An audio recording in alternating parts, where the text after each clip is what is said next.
हमारी और आपकी एकता इस देश में परिवर्तन की नई इबादत लिख सकता है। इसीलिए जो हमारे मन की बात है, वो मन की बात आपके जो मन में है वो बिल्कुल एक सा है, क्योंकि हमारा यह मानना है कि हम देश के किसी भी इलाके में रह रहे हों, चाहे उत्तर में रह रहे हों या दक्षिण में, पूरब में रह रहे हों या पश्चिम में, हमारा पूरा देश आज विभिन्न तरह की समस्याओं से घिरा हुआ है। अगर इन समस्याओं से हम निजात पाना चाहते हैं तो हमारे और आपके बीच में संवाद होना बहुत जरूरी है। और उसी संवाद के सिलसिले में मैं दो चार बातें आपसे करना चाहता हूं। मैं मार्गदर्शन करने के लिए आपका नहीं आया हूं, आपसे मार्गदर्शन प्राप्त करने के लिए आया हूं।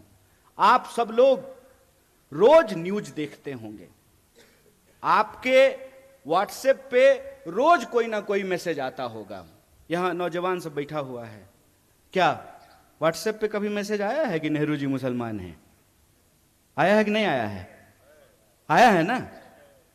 यहां जितने लोग बैठे हुए हैं, कोई ऐसा व्यक्ति नहीं है जिसको कांग्रेस पार्टी के बारे में, नेहरू जी के बारे में, गांधी जी के बारे में, हमारे नेता राहुल गांधी के बारे में मिस इन्फॉर्मेशन नहीं आया हो। कोई ऐसा व्यक्ति नहीं है। तो मैं यहां इतिहास की एक घटना आपके सामने रखना चाहता हूं। जब लोदियों का शासन था दिल्ली में, तो बाबर तोप लेकर के आया था। तकनीक नई थी और उस नई तकनीक के बदौलत बाबर ने लोदियों को हरा दिया और मुगल राज की स्थापना हो गई। मुगल का राज चलने लगा और बाद में जितने भी मुगल शासक हुए वो यहीं पर रहे, यहीं पे उन्होंने शादियां की और उनके बाल बच्चे जो हैं वो राज करने लगे। फिर अंग्रेज बंदूक लेकर के आए, मुगलों के राज को समाप्त किया और अंग्रेजों की राज जो है वो स्थापित हो गई। 200 साल तक अंग्रेजों का राज रहा हमारे ऊपर। और जब मैं पुनर्जागरण की धरती कहता हूं तो पुनर्जागरण की धरती कहने का क्या मतलब है? पुनर्जागरण की शुरुआत ईस्ट में बंगाल से हुआ और वेस्ट में महाराष्ट्र से हुआ था। इसीलिए जब आप स्वतंत्रता आंदोलन के इतिहास को देखेंगे तो सबसे ज्यादा बंगाल और महाराष्ट्र के लोग इस देश की आजादी के लिए कुर्बान होने वाले लोग आपको मिलेंगे। तो फिर अंग्रेजों को उस राज को कौन सी तकनीक से समाप्त किया गया? गांधी जी के हाथ में बंदूक तो नहीं था। और आप यह जान लीजिए, शहीद आजम भगत सिंह ने भी यह कहा कि क्रांति जो होती है, इनकलाब जो होता है, वो बम और पिस्तौल से नहीं आता है।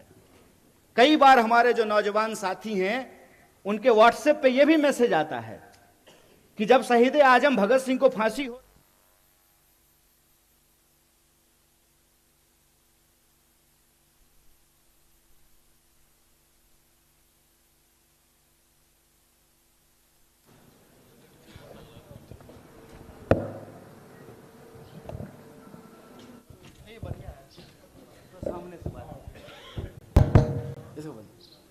ये अच्छा हो गया। कई बार आप लोगों के सामने ये मैसेज आया होगा कि शहीद आजम भगत सिंह को फांसी हो रही थी और गांधी जी ने कुछ नहीं किया। ये तमाम जो चीज है इसको हमको समझना पड़ेगा। जबकि शहीद आजम भगत सिंह कह रहे हैं कि बम और पिस्तौल इनकलाब नहीं लाता है। बम का दर्शन भगवती चरण बोहरा ने लिखा था, शहीद आजम भगत सिंह ने नहीं लिखा था। तो वो कौन सी ऐसी ताकत थी जो अंग्रेजों के 200 साल के राज को समाप्त किया? उस ताकत का नाम क्या था? उस ताकत का नाम था सत्य। इस बात को याद रखिएगा। और सत्य की ताकत से भारतीय राष्ट्रीय कांग्रेस इस देश के आम लोगों को इकट्ठा करके, चंपारण जब गांधी गए थे तो किसानों का आंदोलन लड़ने के लिए गए थे।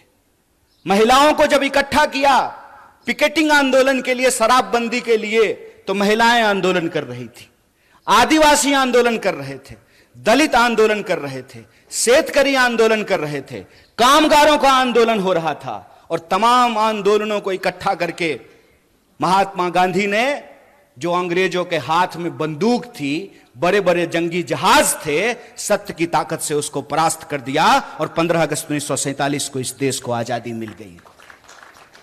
आज यह बात मैं आपके सामने क्यों कह रहा हूं? आज फिर एक तकनीक की ताकत लेकर के कोई आया है जिसका नाम दिया गया है सोशल मीडिया। बताइए, नाम है सोशल मीडिया और काम इसका सबसे ज्यादा अनसोशल है। सबसे ज्यादा अनसोशल है। अनसोशल कैसे है? घर में अगर कोई बर्थडे पार्टी हो रही हो तो देखिएगा कि 4 लोग मोबाइल लेकर के ना ऐसे कोना में मुंह घुमाए रहता है। यह हमको सोशल नहीं बना रहा है, यह हमको अनसोशल बना रहा है। इतिहास नहीं बना रहा है, इतिहास को मिटाने की कोशिश की जा रही है। रोज सुबह सुबह उठिएगा तो यह मैसेज आएगा कि फटाफट 10 लोगों को यह मैसेज भेज दीजिए, मनोकामना पूर्ण हो जाएगी। पलट करके पूछ लीजिए ना, हम कौन सा इंसान हैं, 9वां की 10वां? अगर हम 10वां हैं तो पहले तुम बता दो कि तुम्हारी कौन सी मनोकामना पूर्ण हो गई है। पूछना चाहिए ना। मैं ये कहानी अक्सर लोगों से पूछता हूं, आजाद होने का क्या मतलब होता है? आजाद भारत में हम आजाद नागरिक हैं, आजाद होने का क्या मतलब होता है? आजाद का मतलब होता है अपने ख्यालों से आजाद होना। आजाद का मतलब होता है सत्य को परख करके झूठ और सच का फर्क करना। आजाद का मतलब होता है कि महिलाएं जो बैठी हुई हैं साड़ी पहन करके, उनका भी वोट एक है, और यहां जो कुर्सी सजाए हुए हैं आमदार, इसमें से हो जाएंगे कोई खासदार, उनका भी वोट एक है। बोलिए, है कि नहीं है? आजाद होने का मतलब यह होता है कि हम भी अपराध करेंगे तो हमारे ऊपर भी वही कानून लागू होगा, और इस देश का कोई मंत्री भी अपराध करेगा तो उसके ऊपर भी वही कानून लागू होना चाहिए। आजाद होने का मतलब होता है कि अगर सत्य है हमारे पास तो हम सत्य की ताकत पर सत्ता से सवाल कर सकते हैं। आजाद होने का मतलब होता है खुली हवा में सांस लेना, अपने देश के लिए, समाज के लिए अपने कर्तव्य को पूरा करना, और राज्य और सरकार का यह कर्तव्य है कि वह नागरिक की जरूरतों को पूरा करे। यह होता है आजाद होने का मतलब। हमको पता भी नहीं चल रहा है कैसे धीरे धीरे स्नेह स्नेह हमारी आजादी हमसे छीनने की कोशिश की जा रही है, और हमारी जो सोचने की क्षमता है। ऐसे ही आप पुनर्जागरण की धरती के लोग नहीं हैं। आप इसलिए पुनर्जागरण की धरती के लोग हैं क्योंकि आपकी मिट्टी से संत तुकाराम पैदा हुए। इसीलिए आप पुनर्जागरण की धरती हैं कि आपकी मिट्टी से सावित्रीबाई फुले और ज्योतिबा फुले पैदा हुए। इसीलिए आप पुनर्जागरण की भूमि हैं कि आपकी मिट्टी पे डॉक्टर बाबा साहब भीमराव अंबेडकर ने उसको अपनी कर्म भूमि बनाने का काम किया। आप इसलिए पुनर्जागरण की भूमि है कि स्वतंत्रता आंदोलन की कोई भी धारा हो, चाहे क्रांतिकारी धारा हो या उदारवादी धारा हो, तमाम तरह के सपूतों को आपकी मिट्टी ने पैदा किया है। आप इसलिए पुनर्जागरण की धरती हैं क्योंकि आपके यहां क्रांतिकारी कवि अन्ना भाऊ साठे पैदा हुए हैं। यह जो इतिहास है आपका, छत्रपति शिवाजी महाराज से लेकर के साहू जी महाराज तक, यह इतिहास आपका स्वर्णिम इतिहास है।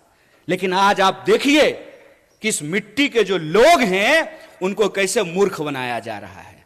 एक सवाल हम यहां खड़ा होकर के पूछें, हमारे एनसीपी के जिला अध्यक्ष हैं यहां पे, हम आपको यह नहीं बोलेंगे कि आप पवार वाले एनसीपी हैं, हम आपको यही कहेंगे कि आप सच्चा एनसीपी हैं, वो खरीदा हुआ एनसीपी है। आप सच्चा एनसीपी हैं और वो भाजपा का जो इलेक्शन डिपार्टमेंट है ना, इलेक्शन डिपार्टमेंट ईडी, पूरी सरकार ही चल रही है ईडी और सीडी पे।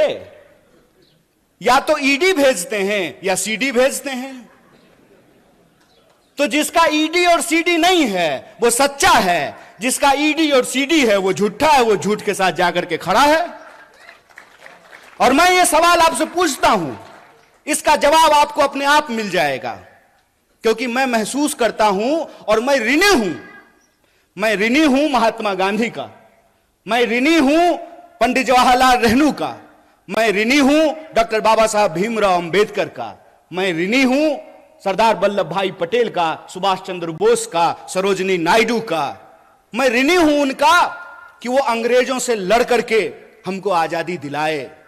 मैं ऋणी हूं लाल बहादुर शास्त्री का, मैं ऋणी हूं इंदिरा गांधी का, राजीव गांधी का, कि जो आजादी हमारे पुरखों ने हमको दिलाई, जो आजादी हमको हमारे संविधान ने दिया, उस आजादी को ये लोग बचा करके रखे। इसीलिए तो एक साधारण नौजवान जिसकी मां आंगनवाड़ी में काम करती है, वो आप तमाम लोगों के सामने माइक लेकर के इन तमाम नेताओं के सामने खड़ा होकर के भाषण दे रहा है। यह संविधान की ताकत है, यह उस आजादी के आंदोलन का इतिहास है कि आज हम आजाद देश में सांस ले पा रहे हैं। लेकिन कैसे यह आजादी हमसे छीनी जा रही है, इस बात को हमको समझना पड़ेगा। कैसे नए तकनीक का, इंटरनेट का और सोशल मीडिया का सहारा लेकर के झूठ परोसा जा रहा है और सत्य को झुठलाने की कोशिश की जा रही है, इस बात को हमको समझना पड़ेगा। यह इतिहास नहीं बना सकते हैं। आपको मालूम है, देश के जो पंत प्रधान हैं, जिनको हिंदी में हम लोग प्रधानमंत्री कहते हैं, वो इतिहास में फेल हो गए थे। मैं मजाक नहीं कर रहा हूं, मैं झूठ नहीं बोलता हूं, क्योंकि मैं भाजपा में नहीं हूं, मैं सच बोल रहा हूं। वो इतिहास में फेल हो गए थे। और डॉक्टर बाबा साहब भीमराव अंबेडकर ने एक बड़ी मजेदार बात कही है। उन्होंने कहा है कि जो पीढ़ी अपना इतिहास भुला देती है, इतिहास भी उसको भुला देता है। इसीलिए ये इतिहास जब बना नहीं सकते हैं, तो इतिहास को मिटाने की कोशिश कर रहे हैं। जो अपना मकान बना नहीं सकते, दूसरे की मकान पे अपना नाम लिख करके कहते हैं कि हमने इतिहास बनाया है। अरे साहब, आपने तो इंसान को इंसान नहीं बनाया है, आप इतिहास क्या बनाएंगे? झूठ के सहारे ये एक इमारत खड़ी करने की कोशिश कर रहे हैं। झूठ का सहारा लेकर के ये इतिहास को पलटने की कोशिश कर रहे हैं। क्यों? क्योंकि इनका इतिहास खराब है, क्योंकि इनका इतिहास इस देश के साथ गद्दारी करने का इतिहास है।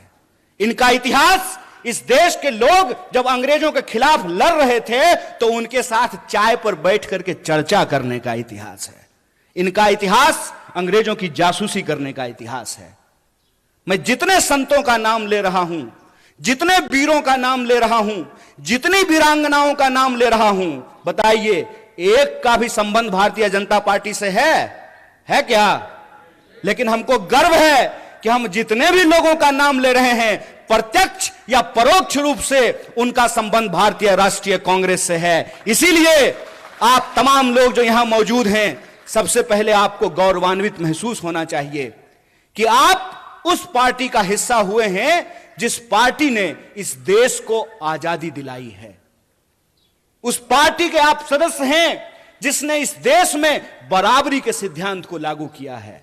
बोलिए, इस देश में महिलाओं ने कोई आंदोलन किया था क्या? समान वोट के अधिकार का कोई आंदोलन नहीं किया था ना? समान वोट का अधिकार मिला कि नहीं मिला? लोग जो हेलीकॉप्टर से उड़ते हैं उनका भी वोट एक, और जो साइकिल पे चलता भी उसका भी वोट एक है कि नहीं है? अगर वोट का अधिकार नहीं होता तो आपको लगता है कि 5 साल में चुनाव के बाद हेलीकॉप्टर लेकर के कोल्हापुर सिटी की गलियों में नेताजी हाथ जोड़ करके आपके सामने खड़े होते? बिल्कुल नहीं खड़े होते। तो जो अधिकार हमको मिला है, वो अधिकार हमसे छीना क्यों जा रहा है? छीना इसलिए जा रहा है कि पहचान के नाम पर, जात और धर्म के नाम पर, ये आज की तारीख में हमको जो अधिकार दिए गए हैं उसको एक एक करके छीन रहे हैं। कैसे छीन रहे हैं? मैं कुछ उदाहरणों से इसको आपके सामने रख देता हूं।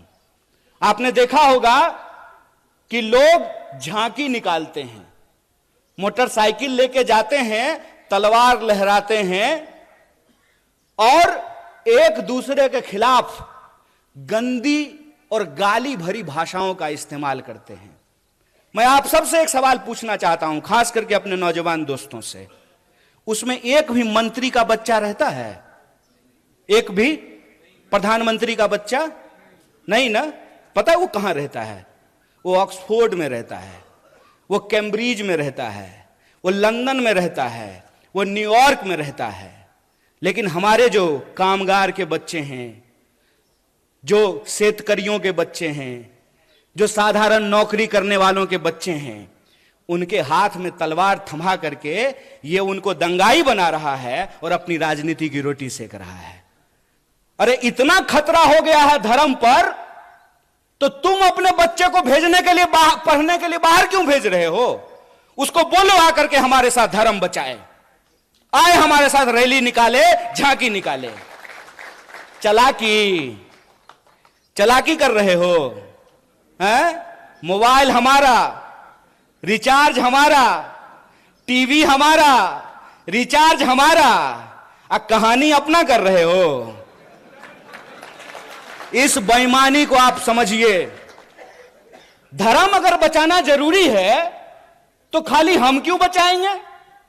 स्मृति ईरानी की बेटी गोवा में रेस्टोरेंट खोलेगी नहीं, और हम लोग मोटरसाइकिल लेकर के अपना तेल भरवा करके जय श्री राम। अरे राम जी जिंदाबाद हैं, जय जय है श्री राम का। कल भी था, आज भी है, आगे भी रहेगा। ये नया फैशन कैसे शुरू हुआ है? ये खेला क्या है? इस खेला को हमको समझना पड़ेगा। ये नया फैशन इसलिए शुरू हुआ है कि हमारे इतिहास से ही, हमारे इतिहास को हमारी स्मृति से मिटाने की कोशिश की जा रही है। यह आजादी हमको कैसे मिली, इस देश का निर्माण कैसे हुआ, संविधान कैसे बना, हम और आप प्रजा से नागरिक कैसे बने। हम नागरिक हैं आज हमको यह बात समझनी पड़ेगी कि रानी के पेट से राजा नहीं पैदा होता है। यह है नागरिकता, यह है जमहूरियत, यह है लोकतंत्र, कि रानी के पेट से राजा नहीं पैदा होगा। राहुल गांधी जी को भी अमेठी में जाकर के चुनाव लड़ना पड़ेगा। बोलिए, लड़ना पड़ेगा ना? ये लोकतंत्र है। एक बात बताइए, इंदिरा जी चुनाव नहीं लड़ी थी? लड़ी थी ना। राजीव जी चुनाव नहीं लड़े थे? लड़े थे ना। राहुल जी चुनाव लड़ रहे हैं ना। राहुल जी चुनाव जीत करके पार्लियामेंट में है ना। और प्रियंका जी चुनाव नहीं लड़ी हैं तो पार्लियामेंट में है क्या? तो यह परिवारवाद की नई कहानी हमको सुना रही है। तो आप सब अपने मन में विचार कीजिए। आजाद होने का मतलब है आजाद ख्याल से प्रश्न करना। मैं मंच पे खड़ा हूं तो मैं जो भी बोलूंगा उसको आप यूं ही सच मत मान लीजिए। आप अपने मन में विचार कीजिए कि अगर भाजपा कहती है कि राहुल गांधी जी का सांसद बनना परिवारवाद है, तो अमित शाह का जो बेटा है, देखें उसका मुंह देखें अजय शाह का है? उसका बीसीसीआई का सेक्रेटरी बनना परिवारवाद है कि नहीं है? और ज्योतिरादित्य सिंधिया जब यूपीए में मंत्री थे, उनके पिताजी भी मंत्री थे, माधवराव सिंधिया। तो जब तक वो कांग्रेस में थे तब तक परिवारवाद था। और जो ही मोदी जी के बगल में जाकर के बैठ गए हैं तो ताली बजा रहे हैं। आहा, उनकी सूरत देख रहे हैं। इतना मूर्ख हैं हम लोग, इतना मूर्ख बनाएंगे ये हमको कि हमारी पार्टी में परिवारवाद है। जो ही आप आरएसएस में शामिल हो जाइएगा तो वो संघ परिवारवाद हो जाता है। अगर परिवारवाद गलत है चचा, तो संघ परिवारवाद भी गलत है। ऐसा नहीं होगा कि हमारे लिए परिवारवाद गलत है और आपके लिए परिवारवाद सही हो जाएगा। मैं ये एग्जाम्पल हमेशा लोगों को देता हूं कि सोनिया जी का कांग्रेस में होना और राजीव जी का कांग्रेस में होना परिवारवाद है, तो मेनका गांधी जी का और वरुण गांधी जी का भाजपा में होना परिवारवाद कैसे नहीं है? बताइए, बोलिए। बेवकूफ बना रहे हो। तुम्हारा खेल हम समझते हैं, और इसका खेल जानते हैं हम क्यों समझते हैं? क्योंकि हमारे जैसे लोग राजनीति को कभी अपना कैरियर नहीं समझते हैं। हमने, और ये मैं पब्लिकली बोल रहा हूं आपके सामने, ये जो आप तमाम लोग यहां बैठे हुए हैं ना, हमने आपका नमक खाया है। आप जो टैक्स देते हैं, उस टैक्स के पैसे से हमने दिन रात पढ़ाई करके पीएचडी की है। हमारा बाप अमित शाह थोड़ी था कि हम बीसीसीआई के सेक्रेटरी बन जाएंगे, हैं?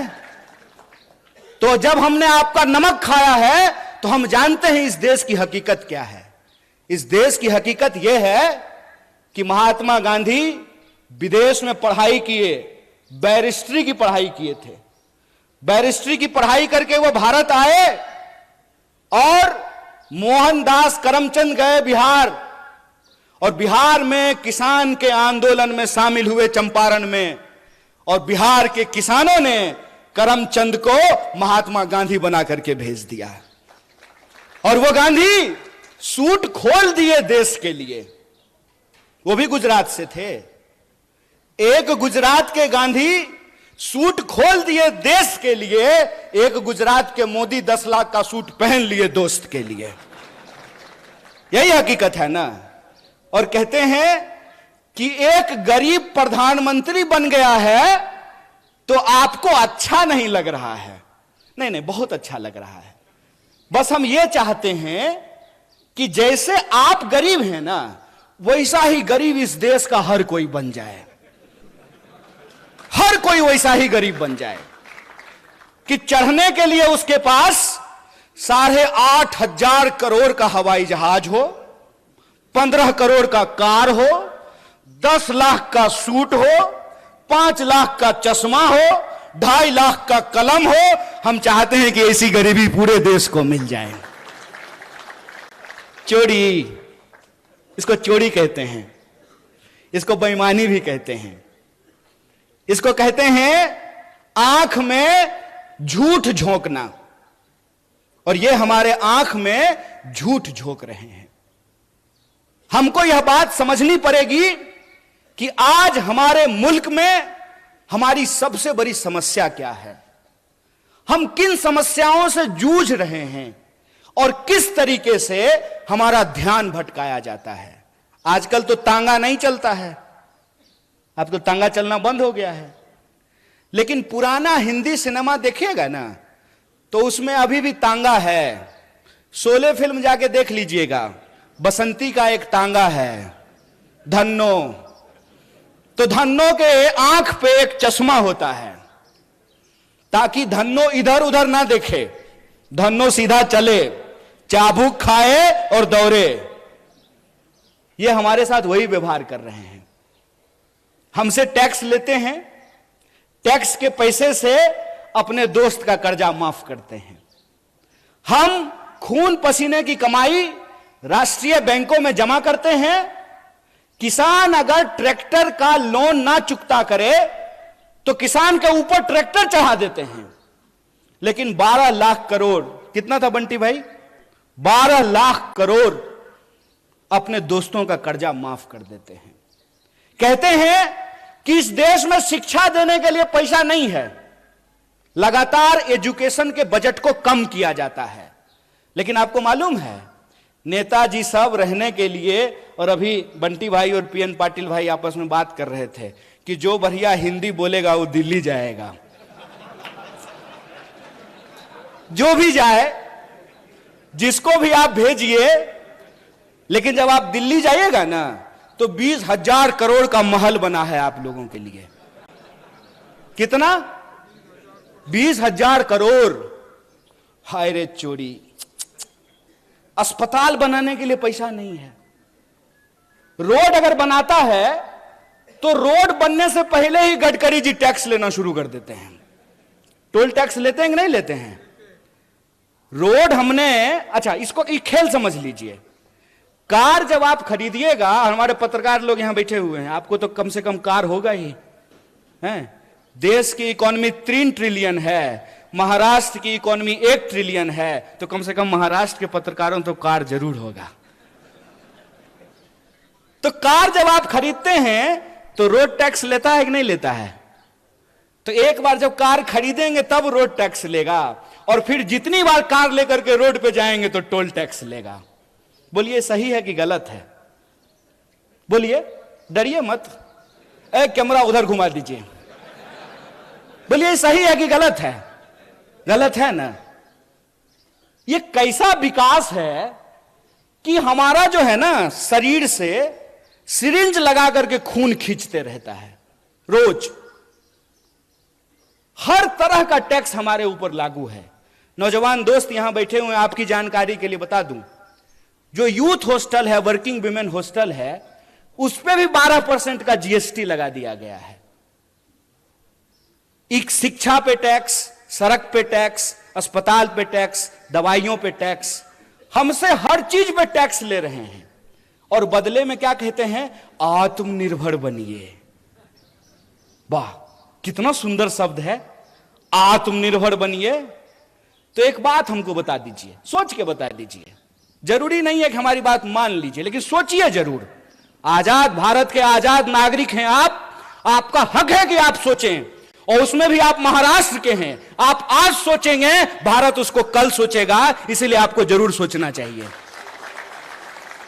कि अगर सरकारी रोड नहीं होना चाहिए, सरकारी अस्पताल नहीं होना चाहिए, सरकारी स्कूल नहीं होना चाहिए, सब आत्मनिर्भर होना चाहिए, तो सरकारी प्रधानमंत्री भी नहीं होना चाहिए। बोलिए क्या आमदार साहब, बोलिए कि आपको पेंशन मिलेगा? ये जो यहां कांस्टेबल खड़ा है, क्या जी पेंशन मिलता है? तो बोलिए ना इनको नहीं मिलता है। बोलिए, इसको देखिए और इसको समझिए। और मैं आप लोगों से एक बात कहना चाहता हूं, गुजरात से आया मेरा दोस्त, दोस्त को सलाम करो। आजकल अजीत दादा सलाम ठोक रहे हैं। नहीं, प्रधानमंत्री ने अपने भाषण में कहा कि 70,000 करोड़ का घोटाला किया है अजीत दादा ने, ऐसा प्रधानमंत्री ने कहा। इलेक्शन डिपार्टमेंट सक्रिय हो गया, ईडी, अब कोई घोटाला नहीं हुआ है। भाजपा के वॉशिंग मशीन में सब साफ हो गया है। अब दाग अच्छे हैं, क्योंकि दाग भाजपाई हैं। इस खेल को आप समझिए कि कुछ भी सरकारी नहीं होगा तो सरकारी संसद किस लिए होगा? 20,000 करोड़ का सरकारी प्रधानमंत्री किस लिए होगा? इस देश के नागरिकों को यह समझना पड़ेगा कि इस देश में कितनी बड़ी लूट चल रही है। अंबानी का एक दिन का जो इनकम है, एक दिन का बोल रहे हैं, एक दिन का, उसमें एक दिन के इनकम में 75 लाख, कितना? 75 लाख मनरेगा के मजदूरों को वेतन दिया जा सकता है। यह खेल हम नहीं समझेंगे। देश की आजादी को 75 साल हो गए हैं, 77वां स्वतंत्रता दिवस मनाया जा रहा है। ऐसा कैसे हो गया भाई कि 2-4 लोग बहुत अमीर हो गए और बाकी जो जनता थी वो जो है हर चीज के लिए तरसने लगी है? पहले क्या बोले थे? पहले बोले थे कि जब प्राइवेटाइजेशन होगा ना तो कंपटीशन होगा, इसीलिए कोऑपरेटिव को समाप्त कर दो। आप बहुत सौभाग्यशाली हैं पीएन पाटिल साहब कि आपका कोऑपरेटिव चल रहा है। क्यों? क्योंकि जया शाह का पप्पा कोऑपरेटिव मंत्री बना है। वो जिस चीज के मंत्री बनते हैं ना, उसका बस जय श्री राम होता है। वो आजकल गृह मंत्री हैं। गृह मंत्री का काम है देश की कानून व्यवस्था को सुरक्षित रखना। मणिपुर में कानून व्यवस्था सुरक्षित था, आप लोगों ने देखा कि नहीं देखा? पुलिस थानों पे हमले हुए, हथियार लूट लिए गए, गोली लूट लिया गया, महिलाओं को निर्वस्त्र करके घुमाया गया। क्यों? क्योंकि गृह मंत्री जी अपनी ड्यूटी पे लगे हुए थे।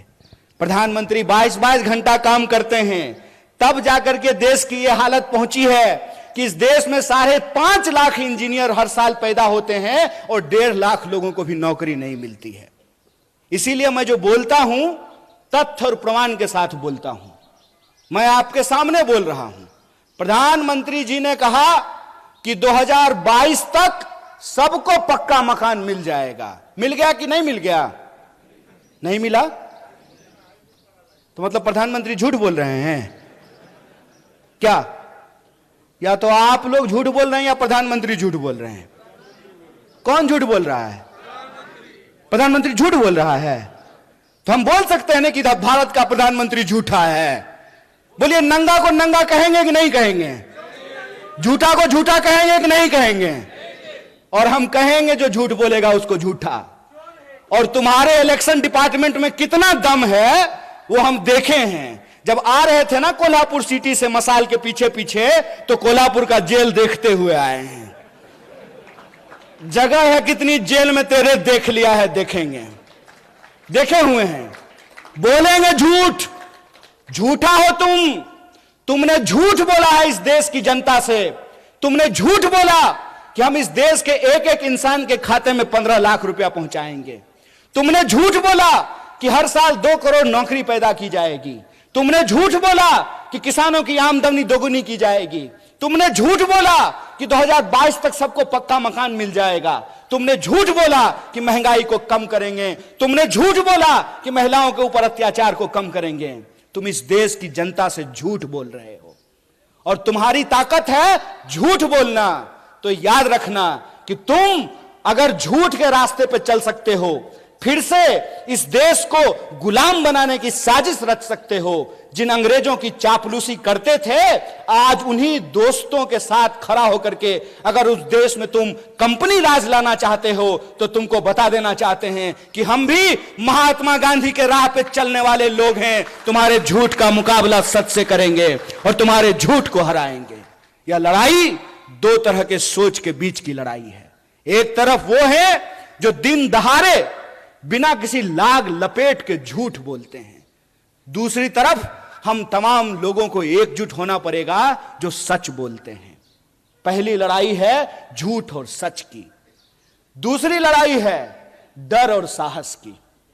बताइए, शहीद आजम भगत सिंह 23 साल की उम्र में हंसते हंसते फांसी के फंदे पे झूल गया। झूल गया कि नहीं झूल गया? बटुकेश्वर दत्त, सुखदेव, राजगुरु, चंद्रशेखर आजाद झूल गए कि नहीं झूल गए?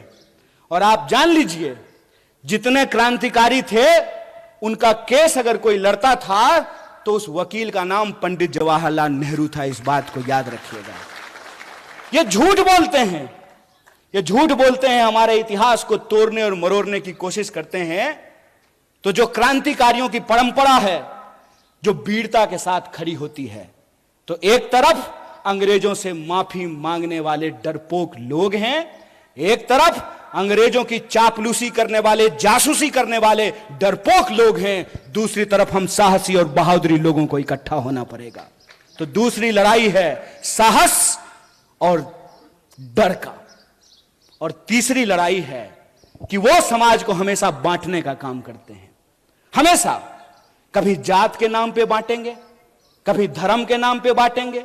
जहां धर्म होगा वहां धर्म का झगड़ा लगाएंगे, जहां धर्म नहीं होगा वहां जात का झगड़ा लगाएंगे। आप मणिपुर का उदाहरण देख लीजिए, वहां आपस में लोगों को लड़ा रहे हैं कि नहीं लड़ा रहे हैं। आप हरियाणा का उदाहरण उठा करके देख लीजिए, वहां कैसे लोगों को लड़ाने की कोशिश की गई। आप उत्तर प्रदेश देख लीजिए, आप महाराष्ट्र देख लीजिए। तमाम राज्यों में ये राज्य के जो लोग हैं उनको आपस में बांटते हैं। क्यों? क्योंकि अंग्रेजों से इन्होंने एक चालाकी सीखी है, फूट डालो राज करो।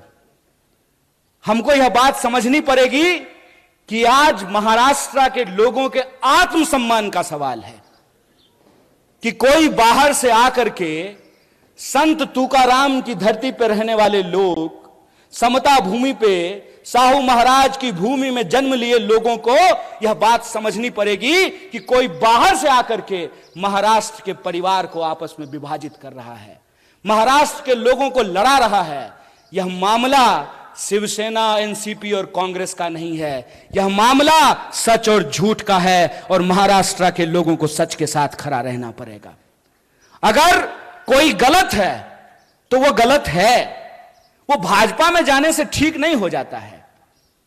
ये पहले क्या करते हैं, ये पहले ईडी भेजते हैं, इलेक्शन डिपार्टमेंट पहले जाता है, नेता को डराता है। अगर नेता डर गया तो तुरंत उसको भाजपा का खेस पहना करके उसके सारे अपराध को माफ करके जैसे मान लीजिए पीएन पाटिल साहब और बंटी जी यहां बैठे हुए हैं, इनके घर पे भी कोई आया था मेहमान, इनको डराया था, तो जो ही ईडी जाती है तो ये चिल्लाना शुरू कर देते हैं, चोर है चोर है चोर है। डर करके जो ही अगर ये भाजपा में गए, साधु है साधु है साधु है, संत है महात्मा है। अरे कमाल बात है भाई, ये आपकी आंख के सामने हो रहा है। इसीलिए मैं आपको कह रहा हूं 3-4 राज्य बहुत महत्वपूर्ण है। एक तो आप सब लोग हैं ही महाराष्ट्र के, दूसरा जहां से मैं आता हूं बिहार, बंगाल और महाराष्ट्र जय शाह के पप्पा का धड़कन बढ़ा दिया है, ऊपर नीचे चल रहा है उनका ब्लड प्रेशर कि क्या होगा अगर यहां पे इनका झूठ का पर्दाफाश हुआ तो यह नकली चाणक्य का बैंड बजने वाला है। इसीलिए मैं आपको कह रहा हूं कि यह मामला महाविकास अघाड़ी का नहीं है, यह मामला महाराष्ट्र के आम लोगों के आत्मसम्मान का है कि आप किसी को चुन करके, किसी पार्टी का प्रतिनिधि बना करके आप भेजते हैं अपना प्रतिनिधित्व करने के लिए विधानसभा या विधान परिषद या संसद में। उधर से उसका इलेक्शन डिपार्टमेंट आता है, 3-4 बार छापा मारता है। नेताजी अगर डर गए तो भाजपा ही हो लिए, अगर नहीं डरे तो कांग्रेस में रहे। तो आपको यह तय करना पड़ेगा कि इसका मुकाबला किसको करना है, इसका मुकाबला दल को करना है कि इसका मुकाबला देश को करना है। इसका फैसला आपको लेना है। और हमको लगता है कि यह बड़ी साजिश है। यह बड़ी साजिश इसलिए है कि इस देश में विपक्ष को इसलिए खत्म कर देना चाहते हैं ताकि देश के नाम पे जो इनके दोस्त की लूट है उस पे कोई सवाल ना खड़ा कर सके। आप सब में से बहुत सारे लोग यहां जो बैठे हुए हैं, मुझे मालूम है कि आपको व्हाट्सएप पे मेरे लिए भी मैसेज आया होगा। जानते हैं हमको क्या बोलते हैं? टुकड़े टुकड़े गैंग। जब ये बोलते हैं तो खुद ये नहीं सोचते हैं कि ये अपने ही गृह मंत्री को निकम्मा बोल रहे हैं। बोलिए किसकी सरकार है देश में? भाजपा की। महाराष्ट्र में किसकी सरकार है? भाजपा की। क्या जी पुलिस वाले भैया सब ठीक है ना? है हिम्मत, है हिम्मत, करोगे कुछ? हमारा कुछ नहीं कर सकते हो क्योंकि हम तुम्हारे इलेक्शन डिपार्टमेंट से नहीं डरते हैं। मेरा कुछ नहीं कर सकते हो। इसीलिए खड़ा होकर के पब्लिकली पूरी की पूरी भाजपा के झूठों की जमात को चैलेंज करते हैं कि अगर हमने गलत किया है तो चौराहे पे खड़ा करके तुम मुझे गोली मार सकते हो, लेकिन अगर तुम गलत कर रहे हो तो इस बात को याद रखना कि तमाम धन दौलत और गोला बारूद के बावजूद इस देश में तुम सत्य की आवाज को नहीं झुका सकते हो। हम कसम खाते हैं, महाराष्ट्र का इस महान भूमि पे कसम खाते हैं कि कांग्रेस का एक एक कार्यकर्ता राजीव गांधी को याद करते हुए यह संकल्प लेता है कि इस देश में सद्भावना को हम बचा करके रखेंगे, तुम्हारी पूरी ताकत को परास्त करेंगे। इस बात को याद रखना है। हिम्मत, डरा लोगे? याद रखना, जिस इंसान के पास विचार की ताकत होती है, जिस दल के पास विचार का इतिहास होता है, उस दल को तुम झुका नहीं सकते हो। जानते हैं मोदी जी सुबह सुबह 15 अगस्त को उठ करके तैयार होकर के बढ़िया सूट वूट पहन करके बाल वाल सेट करा लिए थे। बुढ़ापे में भी जो है बाल का बहुत ध्यान रखते हैं। और वहां गए और जाते ही झूठ बोलना शुरू कर दिया। ये क्यों बार बार परिवारवाद बोल करके कांग्रेस पे हमला करते हैं? इसकी क्या वजह है? इसकी वजह यह है कि इनको मालूम है कि ये जिस व्यक्ति को अपना दुश्मन चुन लिए हैं ना, पहली बात तो ये वो व्यक्ति इनको अपना दुश्मन मानता ही नहीं है, क्योंकि ये आदमी ही उस लेवल के नहीं है। सच बात बता रहे हैं आपको। और दूसरा, इन्होंने सब कुछ कर लिया, खरीदने की कोशिश कर ली, डराने की कोशिश कर ली, सब कुछ करने के बाद ये इस नतीजे पर पहुंचे हैं। भाई ये इंदिरा गांधी का पोता है, मर जाएगा, झुकेगा नहीं। जिस परिवार ने इस देश की एकता और अखंडता के लिए दो दो प्रधानमंत्री की जान गंवाई हो, उसको टुकड़े टुकड़े गैंग बोलते हो। अरे जब बोलते हो ना तो शर्म से तुम्हारा जुबान कट जाना चाहिए अपने आप। अगर शर्म होती ना तो यह बोलने की हिम्मत नहीं करते। नेहरू के बारे में व्हाट्सएप मैसेज फैलाते हो कि नेहरू ने इस देश को बर्बाद कर दिया। अगर नेहरू नहीं होते ना, एक इंसान को एक इंसान के वोट का अधिकार नहीं मिला होता ना, तो आपको लगता है मोदी जिस गर्व से कहते हैं कि मेरी मां बर्तन मांजती थी, तो बर्तन मांजने वाली का बेटा देश का प्रधानमंत्री बन पाता? संभव था ये? अगर कांग्रेस 70 साल तक इस देश की जमहूरियत को बचा करके नहीं रखती, तो जयशाह का बाप तरीपार होने के बाद देश का गृह मंत्री बन पाता? खेला कर रहे हो। यह सच्चाई आज न कल इंसान के सामने आएगी, क्योंकि सच और झूठ में एक फर्क होता है। झूठ को चाहे आप कितनी बार भी बोल लीजिए, लेकिन वो सच को नहीं दबा सकता है। और सच की ताकत यह होती है कि आप उसको जितना दबाने की कोशिश कीजिएगा, अपने आप उठ करके वो सामने खड़ा हो जाता है। और आप देखिए कि जब राहुल जी कन्याकुमारी से भारत जोड़ो का संकल्प लेकर के चलना शुरू किए, तो भाजपा के नेताओं की धड़कन बढ़ने लगी और कहना शुरू करते हैं कि अरे भाई मान गए, ये आदमी तो पप्पू नहीं है। खुद ही बोलना शुरू कर दिए। क्यों? क्योंकि इन्होंने हजारों करोड़ खर्च किया उस इंसान को बदनाम करने के लिए। हजारों करोड़ खर्च किया उस इंसान को पप्पू साबित करने में, और उसने कुछ नहीं किया। उसका जो नाम है ना, राहुल और गांधी, राहुल को उन्होंने भुला दिया और गांधी को अपना करके चलना शुरू कर दिया है। और इस कदम वो बढ़ाते गए, कारवां बढ़ता गया, लोग जुड़ते गए। और आप तमाम जो कोल्हापुर के लोग हैं, आप जानते हैं कि 700 किलोमीटर यहां से चल करके हिंगोली में आप लोग भारत जोड़ो यात्रा का साक्षात जो है दर्शन किए हैं, उसमें शामिल हुए हैं। सच की एक ताकत होती है कि सच को आप नहीं छुपा सकते हैं। और सच यह है कि कांग्रेस पार्टी का मतलब, भारतीय राष्ट्रीय कांग्रेस का मतलब है सत्य। भारतीय राष्ट्रीय कांग्रेस का मतलब है साहस। भारतीय राष्ट्रीय कांग्रेस का मतलब है एकता। यह जो तीन चीज है, सत्य, साहस और एकता, यह हमारी पहचान है। झूठ, नफरत और विभाजन, यह उनकी पहचान है। इस बात को हमको समझना पड़ेगा। यह लड़ाई इस मुल्क में दो सोच की लड़ाई है। आपको तय करना है कि आप सच के साथ खड़े हैं कि झूठ के साथ खड़े हैं। बताइए, समता भूमि के तमाम नागरिकों से मैं यह सवाल पूछना चाहता हूं कि आप सत्य के साथ खड़े हैं? नहीं, सत्य की आवाज थोड़ी और बुलंद होती है। सत्य के साथ खड़े हैं ना? अगर आप सत्य के साथ खड़े हैं तो यह जो नकली चाणक्य है ना, नकली चाणक्य को पहचानते हैं कि नहीं? अरे वही फादर ऑफ जयशाह, वो अपने आप को जो है चाणक्य कहते हैं। वो चाणक्य जो है ना, सूटकेस लेकर के घूमते रह जाएंगे। मुझे पूरा भरोसा है कि महाराष्ट्र के लोग इनके झूठ को धूल चटाएंगे, इनको जरूर हराएंगे। इस बात का हमको भरोसा है। और इस बार ये देखना ही नहीं है, इस बार यह नहीं देखना है कि किसका फेटा कैसा है, किसका कुर्ता कैसा है, किसका जो है सिंबल कैसा है। सिर्फ एक बात देखना है कि जो झूठ बोल रहा है, जो आपको डरा रहा है और जो नफरत फैला रहा है, वो भाजपाई है। जो सच बोल रहा है, जो लोगों की एकता की बात कर रहा है, क्योंकि एकता की बात गांधी करते थे।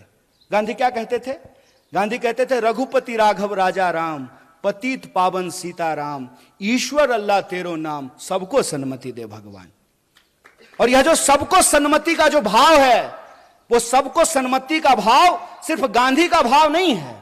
वही भाव साहू जी महाराज का भाव है, वही भाव संत तुकाराम का भाव है, वही भाव डॉक्टर बाबा साहब भीमराव अंबेडकर का भाव है, वही भाव फूले का भाव है, वही भाव इस देश में नानक का भाव है, कबीर का भाव है। इस देश के भीतर जो त्याग और तपस्या का भाव है, वह भाव है सबको साथ लेकर चलने का भाव।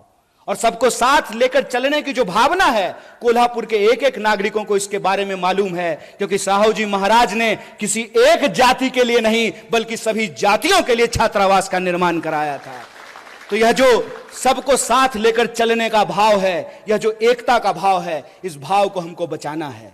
जो प्रेम का भाव है उसको हमको बचाना है, जो सत्य के प्रति हमारी निष्ठा है उसको हमको बचाना है। और यह हमको इसलिए बचाना है कि जो पुरखों ने मिट्टी हमारे हाथ में सौंपी है, जो पुरखों ने संविधान हमारे हाथ में सौंपा है, जो पुरखों ने जमहूरियत और लोकतंत्र हमारे हाथ में सौंपा है, इसको हमको अपनी आने वाली पीढ़ी के लिए सुरक्षित रखना है, ताकि जब हम इस जमहूरियत को बचाएं तो कल को उस जमहूरियत को का इतिहास पढ़ने वाले यह लोग समझ सकें, पढ़ सकें कि देश की आजादी तो 47 में मिल गई, लेकिन उस आजादी को बचाए रखने का आंदोलन भी कांग्रेस पार्टी, भारतीय राष्ट्रीय कांग्रेस के नेतृत्व में चलाया गया। इस आजादी को हमको बचाना है। और जनता के जो मूल सवाल हैं उनकी कोशिश रहेगी कि वो इधर उधर की बात करेंगे, उनकी कोशिश रहेगी कि इतिहास का झूठ आपके सामने ला करके परोसेंगे, उनकी कोशिश रहेगी